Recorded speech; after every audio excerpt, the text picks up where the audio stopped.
as with anything, this is like I could write a whole book, and there are whole books written on this topic.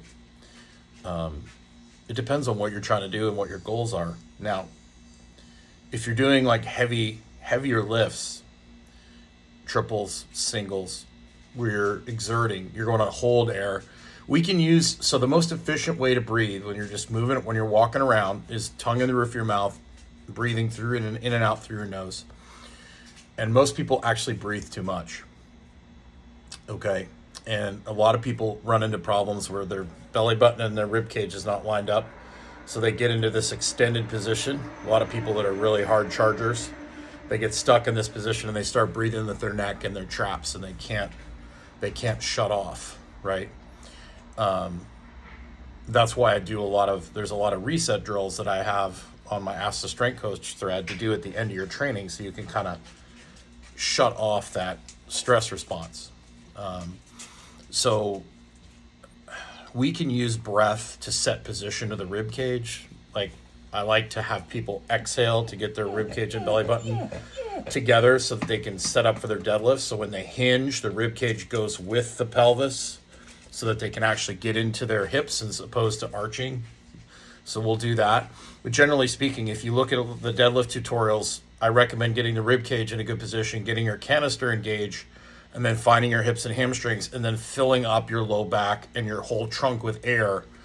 When I'm doing 1 to 3, I will hold my breath, and I might do like 1 or 2. If I'm stuck, I might exhale a little bit on the way up. But generally speaking, if you're trying to lift as much as you can, you want to be as full of air as possible. And like on a squat or a deadlift, you want to have circumferential expansion, which is basically you brace all the way around your trunk. Now, if I'm doing like a heavy set of 5, I'll hold for maybe the first 2 or 3, and then I'll take a couple breaths, I'll reset, and I will continue. Now, highly skilled lifters will be able to breathe and keep their trunk engaged at the same time. Like I've had demos where I have people standing on my stomach and I'm having a conversation. So I'm able to keep my trunk engaged while I'm able to talk. Now, for like accessory work, bodybuilding type stuff, you're going to want to inhale on the descent, exhale on the way up. Inhale on the descent, exhale on the way up. And if I'm working with someone who's got some movement issues, we're doing some physical therapy type stuff, or if I want to make the exercise more difficult, I will see if they can demonstrate breathing. I might give them like hold a certain position for a certain number of breaths. If they can breathe in and out, in through the nose, out through their mouth in a nice relaxed state, that shows me that the brain is comfortable and that's a safe position for them. If you can breathe normally doing something, that means you're in a good place. Now, if you have to like rev up to do it, then it's a little bit different. So I can make exercises more difficult based on breath. And I'll even have people do things for a certain number of breaths, especially in warm-ups.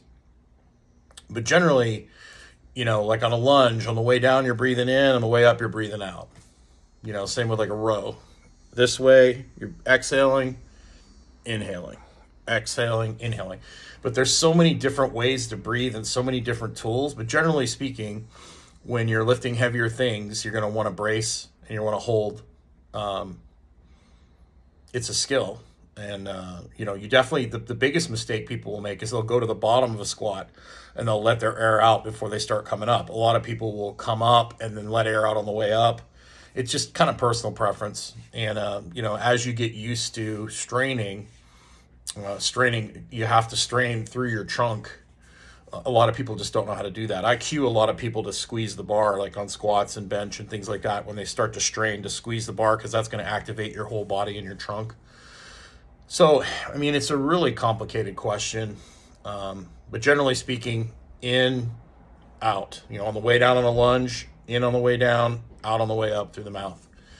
And you're going to want to breathe through your nose as much as you can, except when you get in a situation where you can't. But when you recover, you're going to want to breathe through your nose to get yourself recovered faster. If you breathe through your nose as opposed to through your mouth, your heart rate will come down faster.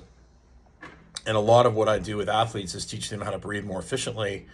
We can improve people's fitness by just getting them breathing better, and then also shutting off that neck trap breathing when we're done training. so it become more efficient again. And we also go into like a rest digest type state. A lot of people that are super hard chargers, they get stuck in this, we call it an inhaled position, where they're stuck in a state of inhalation. A lot of people that are super type A, they can't exhale, and the exhale is what makes you relax. And a lot of people will be hyperventilated, kind of state, and they can't exhale. Powerlifters in particular, that people that do a lot of arching, where that belly button and rib cage is like this, they tend to be, high stress individuals, have problems with digesting food, have problems with anxiety, things like that. And a lot of it has to do with how you're breathing. So it's kind of like having your engine rev at a high rev, right? So a lot of times, a lot of people, there's just some, so I'll share a couple things you can do. One thing in particular you can do at the end of your workout, rounding over a stability ball, that helps shut you off. But I mean, this is it all depends on what your goal is and what you're trying to accomplish. There's no right or wrong way. Like high blood pressure. Is high blood pressure bad? They keep telling you it's bad. But if I'm chasing you with a machete, it's not bad, right? Low blood pressure is bad if I'm chasing you with a machete, because you need high blood pressure to run away, right? Or to fight. Now, if you have high blood pressure before you go to bed, that's bad. So everything's in context, whether it's good or bad or right or wrong.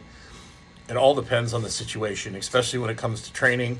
When it comes to, there's no right way to do one thing. I know the most efficient way to breathe is through my nose. So you want to be, when I'm walking through a store or I'm driving my car, the tongue's in the roof of my mouth, I'm breathing mindfully through my nose. And I'm trying to breathe as little as possible. The less you breathe, it's really weird.